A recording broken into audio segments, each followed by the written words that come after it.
Hare Krishna, welcome to my channel, The Divine Kitchen. So, as it's the Janmashtami season, we are going to make another sweet recipe for the Lord. Today, we are going to make Gulab Jamun.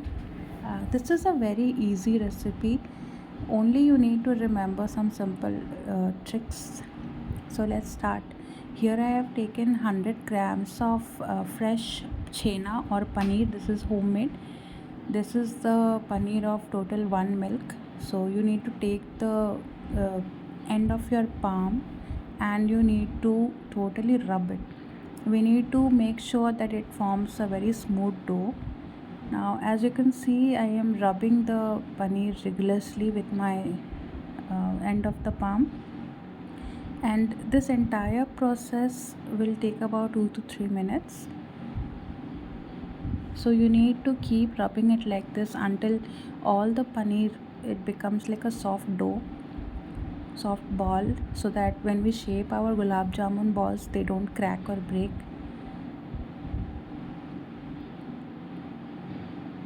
You might feel like it's very tiring, but trust me, it's not that difficult. It's very easy because as it is, our paneer is very soft, so it won't be difficult.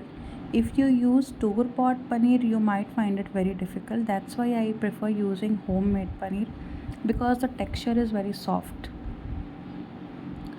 So this way only we are going to keep rubbing our paneer and mashing it. You can see that the texture is already changing.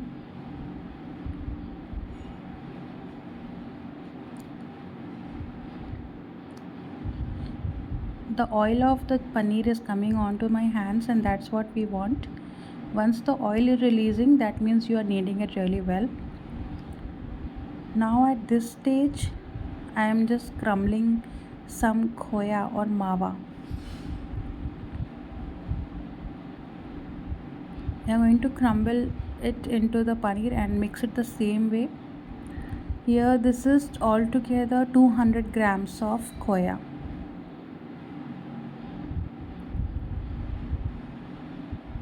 If you don't know how to make khoya at home, you can also use the store bought one, or you can even make a quick instant khoya at home with using milk powder. If you want the recipe for khoya, I will share it with you. So we're just going to break our khoya pieces, and similarly we are going to make sure all the pieces of khoya and paneer are well combined. They should form a perfect dough. So it's taking a little bit time because I had kept the khoya in the fridge, but don't worry, it's very easy. Just see, now it's soft, and now we are going to mix it with the end of our palm for another about 4 to 5 minutes. Remember the mixing of the dough, it's very important because if there are lumps, your gulab jamun will not have a smooth texture.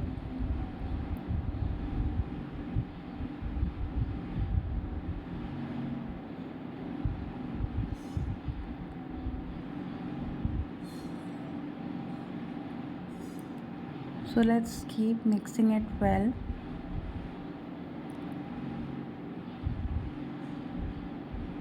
I have already actually mixed it for about 5 minutes. Now I'm adding half a teaspoon of baking powder and 1/4 teaspoon of baking soda.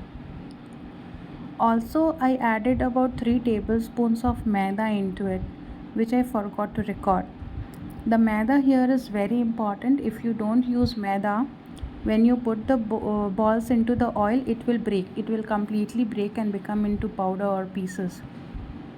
So the maida, it will help to bind the balls when you're frying them.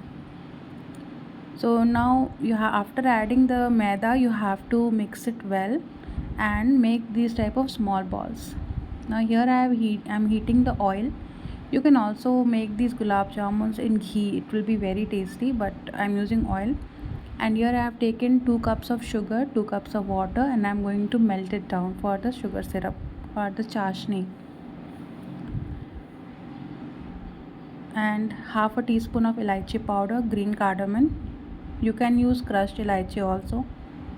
Now that the oil is hot, I'm going to add our gulab jamun balls and fry them. You have to fry them in low heat.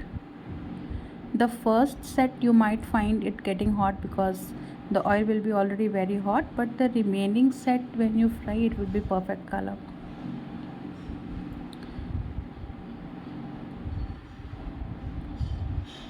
You have to fry the gulab jamuns on low to medium heat, not on high heat, otherwise it will remain raw from inside.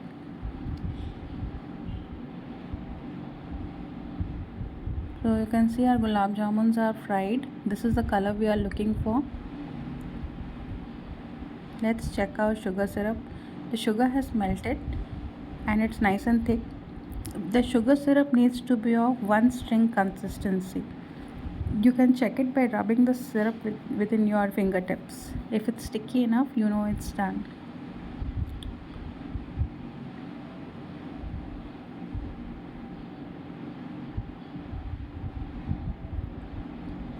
Let's remove our gulab jamuns from the oil.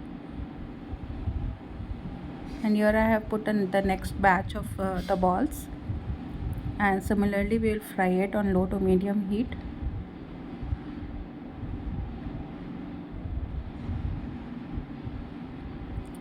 Trust me, this is a very delicious recipe and it's easy actually. You can make it with easily available ingredients at home.